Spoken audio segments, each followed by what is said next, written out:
A few days ago, Tim Robinson and Nina Mangione attempted on one of their Facebook pages to paint their opponent for delegate in District 42B and my wife, Michelle Guyton, as a supporter of the grossly unfair and partisan gerrymandering that occurred during the last round of our national congressional redistricting in Maryland.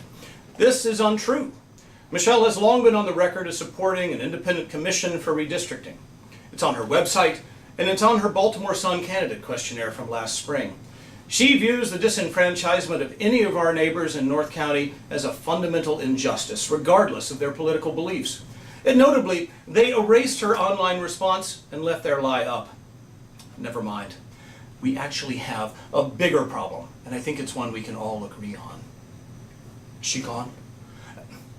I looked back at their post, and I found out that my wife is weak on our borders. Now, it took me a while to figure out what they were talking about, but I figured it out. You see, since we've all agreed that congressional redistricting in Maryland has to be a completely nonpartisan affair, and since the election of U.S. representatives is actually the only thing that can affect our relationship with the southern border with Mexico, well, surely they can't mean that. But I figured out what border they're talking about.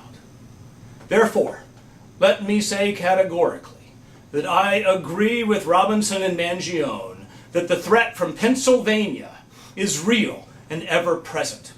The unwashed hordes of swing voters in their black and yellow jerseys must not be allowed to roam I-83 waving their terrible towels unmolested.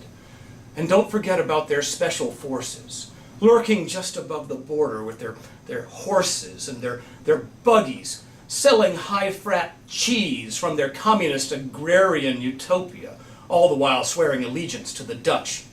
And woe be unto us if we forget the dark lessons of the recent documentary, detailing the misdeeds of their mafia. I want to here and now call for construction of a barrier.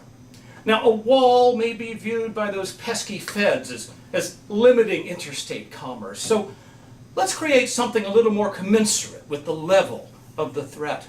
You know, maybe a berm with a low swale and some flowers, maybe a few shrubberies, something nice. We don't want to be too nasty. But let me also, in the spirit of bipartisanship, offer to give up my initial name for the effort.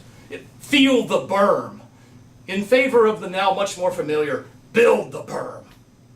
I know taxpayer money is at a premium. So I also call for a community meeting where we can strategize about ways to get Pennsylvania to pay for the berm.